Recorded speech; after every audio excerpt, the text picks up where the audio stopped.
Static. Go, go, don't let him block us. At the last second, it veered off to the shoulder, then fell back. We didn't speak for a full minute, just watched the mirrors. Finally, the headlights snapped on and the truck dropped out of view, like it had decided to wait for someone else. I took the next lit exit at speed, tires barking as we hit the ramp. Pulled into a 24-hour station, nose out, high beams on. Grabbed my phone, 2 bars now, and called 9. US 287 near mile 10 something, I told the dispatcher. Female pedestrian flagged me down saying someone was after her. Pickup tried to cut us off. It's sitting out there somewhere. She said units were far, but on the way. Stay in your vehicle. If he approaches, do not engage. The woman was still shaking. She kept looking nervously at the frontage road, flinching every pair of headlights that passed. I handed her my water bottle, and after a few sips, words tumbled out. He picked me up outside Amarillo, said he'd give me a ride to Oklahoma City. But when I asked to be dropped off at a station, he locked the door. She stopped, staring out the windshield like she couldn't finish. I jumped out when he slowed on the shoulder. Thought I'd lost him, but he turned around. I told her we were safe now, that police were on the way, but she kept clutching the dash like she was ready to spring again. I kept the truck idling, nose out, headlights on high beam. 15 minutes later, red and blues finally flickered across the lot. A county cruiser pulled in, followed by another. I stepped down slow, hands visible. Told them what happened. They took her statement first. Once they're dark, they vanish. They offered to take her to a shelter in Amarillo. She agreed quickly, desperate to get inside their car. Before she left, she looked at me once, almost guilty, and whispered, "Thank you for stopping." I gave a nod, not sure what to say. When the lot was quiet again, I did a walk around with my flashlight. Trailer straps intact, tires fine. Just that smear of dust on the grab handle where she'd clawed her way up. I didn't park in Amarillo that night. I drove 2 more hours and pulled into a crowded truck plaza. Curtains cracked an inch, keys in my hand, lights close by. Habit I haven't broken since. A week later, a trooper called. "We filed it," he said. "No pickup matched, no arrests." That was it. Quiet night, he called it. But I still hear her voice when I think of that stretch of highway. The way she said, "He's gonna get me again." And every time I see someone on the shoulder now, man, woman, doesn't matter, I call first, keep rolling, and never ever stop in the dark.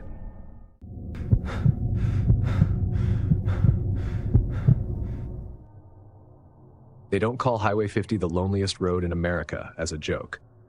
Nevada's stretch feels like it runs across the bones of the earth.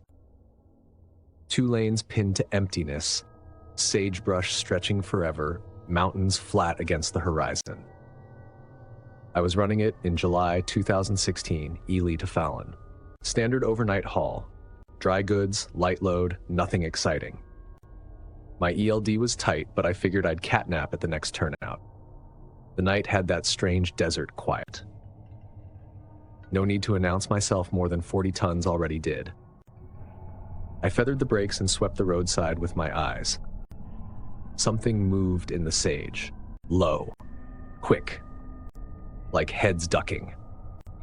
Then another shape. Opposite side. That was the moment my blood went cold.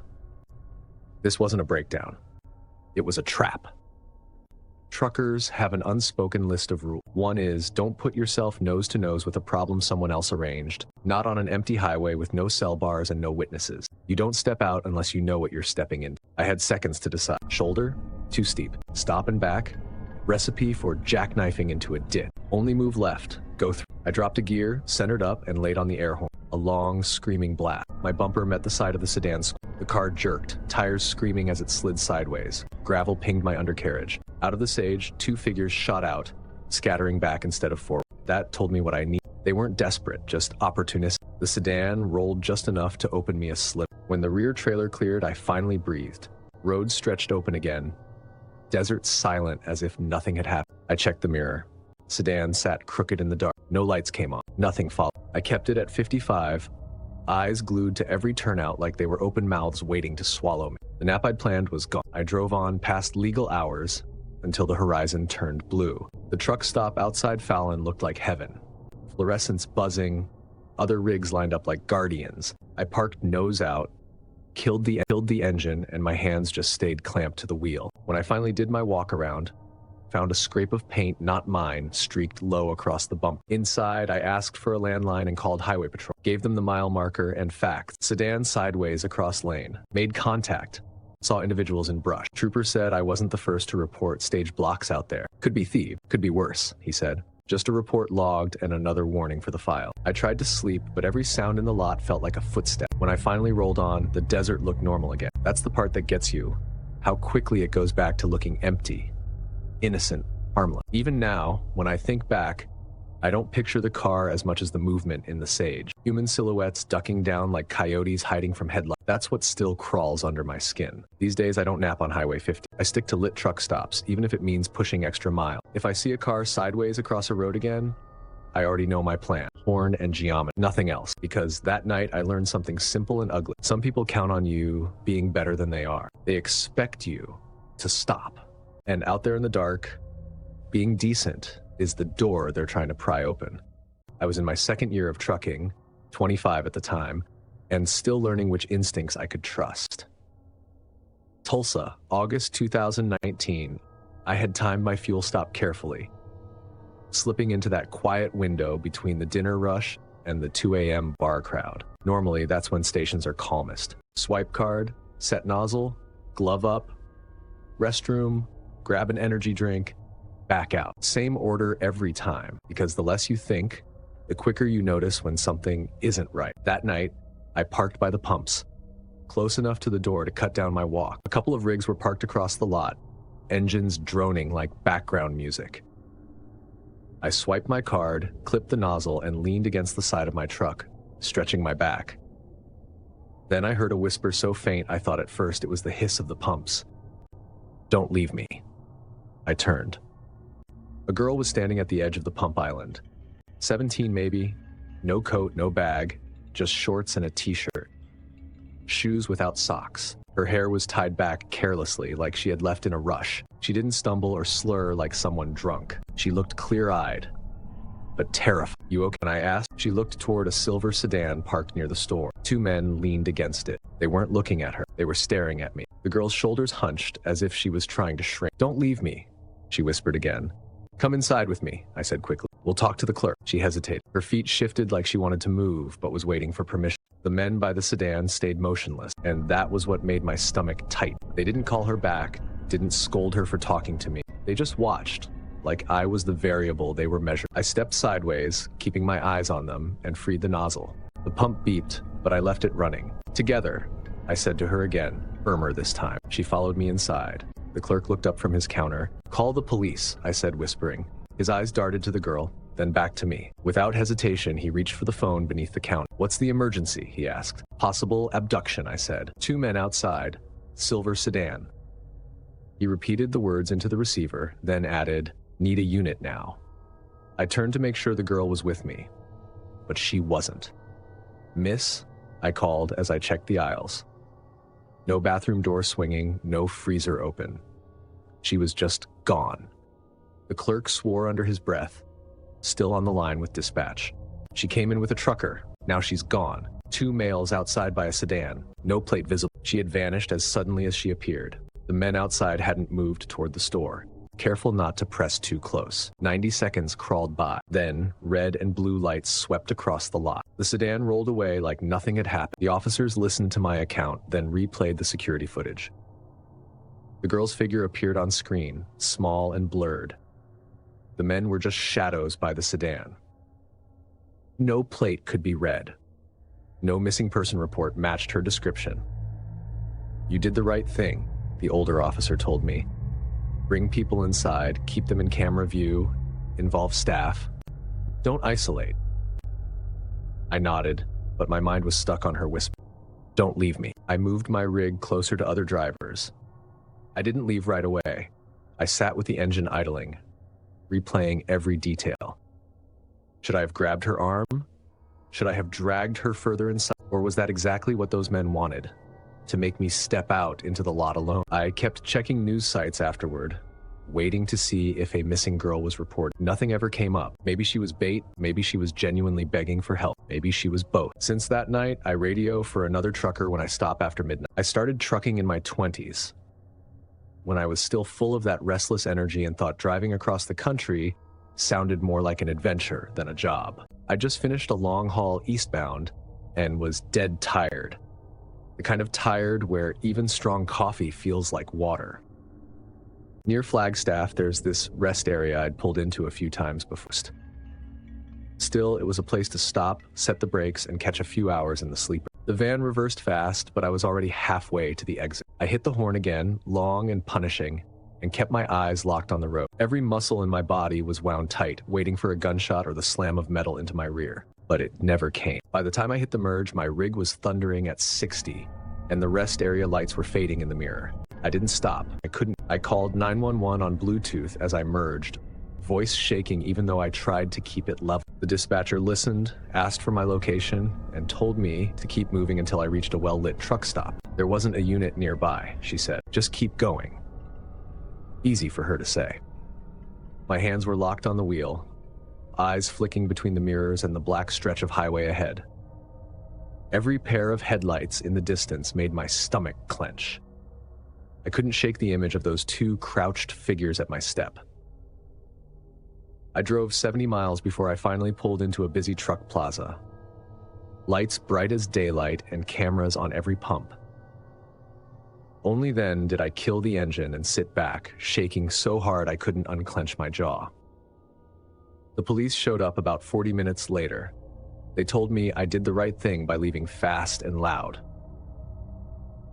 That didn't make me feel better. It just made me wonder how many other drivers had stopped, how many hadn't been so lucky. After that night, I changed the way I run. I don't sleep in isolated rest areas anymore. Not if I can help it. That's the thing about trucking people don't get. The cab feels like a fortress when you're inside it, but it's not. All it takes is one wrong decision, one moment of trust, and that fortress becomes a trap. I learned that the hard way, in a near-empty rest area outside Flagstaff, and I don't think I'll ever sleep easy on the road again. I've been behind the wheel most of my adult life. 30 years in, I can tell you that interstate rest areas past midnight all share the same personality. Not peaceful, not lively, just hollow. If you're lucky, the noise stays just bugs, bulbs, and wind. If you're unlucky, you hear something else. This was I-64, outside Louisville, June 25th. I was tired, already regretting the gas station burrito sitting in my gut. I'd lost the fight with my eyelids 5 exits back, so I pulled into the rest stop. The plan was simple: 45 minutes, alarm set, then roll again. Just enough to straighten my logbook line and keep from ending up in the median. The place wasn't empty, but close. A state plow truck sat under the far light, a crooked sedan by the vending machine, a family-style minivan that had seen better years. Restrooms lit, info center dark. I picked my spot, shut down the rig, and did my ritual scan. Mirrors, angles, blind corners, footpaths. Old habits. Nobody moving, just bugs orbiting poles. I half closed my privacy curtain, leaving a gap to watch the entrance. Stretched on the bunk, the highway's whoosh filtered through. Hiss of tires, thumps on dotted seams. I was out in under a minute. The alarm ripped me back after 40 minutes. My mouth felt like cotton. I was reaching for the ignition when something clicked in my head. Through the curtain gap, I saw the sedan 2 spots down. Its interior light blinked once and went dark. The blink you get from a door opened, then shut quick. Nothing else moved. My first instinct, hit the air horn. Announce myself. Second instinct, dial 911 and let a trooper sort it. Third, step down and knock on the window like the decent man my old man raised. Instead, I hesitated. I told myself it could be an argument. It could be nothing. But the sound came again. Higher now. Panicked, unmistakably human. My hand went for the horn cord, then froze. I wanted more certainty before I acted. I decided on a plan. Start the engine, swing the rig across the lot, block the sedan from leaving, then hammer the horn. No heroics, just light and steel. But before I moved, the sedan's taillights flared red, then cut. The car straightened, glided forward without headlights, hugging shadow until the last second. Then the beam snapped on, and it was gone. Up the ramp, swallowed by the interstate. I pulled out and followed at a distance. Not to catch them. I knew I couldn't. Just to move, because sitting in that silence felt worse. But there were 2 exits, and by the time I picked one, every car was just anonymous taillights. I stopped at a 24-hour truck stop, bathed in harsh light. Called 911, told the dispatcher exactly what I'd seen. Car, interior light, muffled screams. She asked for make, model, plate. I had little to give. She said they'd send a unit. Asked if I wanted a call back. I said yes, though I dreaded the ring. Hours later, a young officer called back. They'd checked the rest stop, the bathrooms, shoulders for 10 miles. Nothing unusual. No car matched my description. No bodies, no arrests. He gave me a case number, the bureaucratic version of a shrug. For weeks, I kept asking myself, was that crybait or a victim? Did I escape a trap or leave someone behind? If you want the neat answer, I don't have it. There was no news article, no missing person flyer, no plate number to circle in a notebook. Just a crooked car, a flicker of light, a smothered sound, and my own hesitation. That's what stuck. Not what I did, but what I didn't. People ask if I'm haunted. Haunted means something chases you. This doesn't. It just sits like a mile marker I pass in my head every so often. A reminder of how thin the line is between doing nothing and doing something, and how fast it disappears when the moment's gone. The quiet of rest areas after midnight isn't peace, it's a question. That night I answered too late. I've been trying to answer earlier ever since. If you also thought the scariest part wasn't the truck stop, but realizing no one was coming to help, you're starting to get it. Smash that like button, subscribe so you don't miss the next scare, and tell me, would you have stopped for that woman on the shoulder? Okay, trucker nightmares are bad enough, but at least you've got wheels to escape. Imagine being locked inside 4 walls with nowhere to run. Click now to watch 4 disturbing Airbnb horror stories, because sometimes the real danger is waiting inside the place you paid to sleep. Thanks for watching. Stay alert, stay safe, and I'll see you in the next night.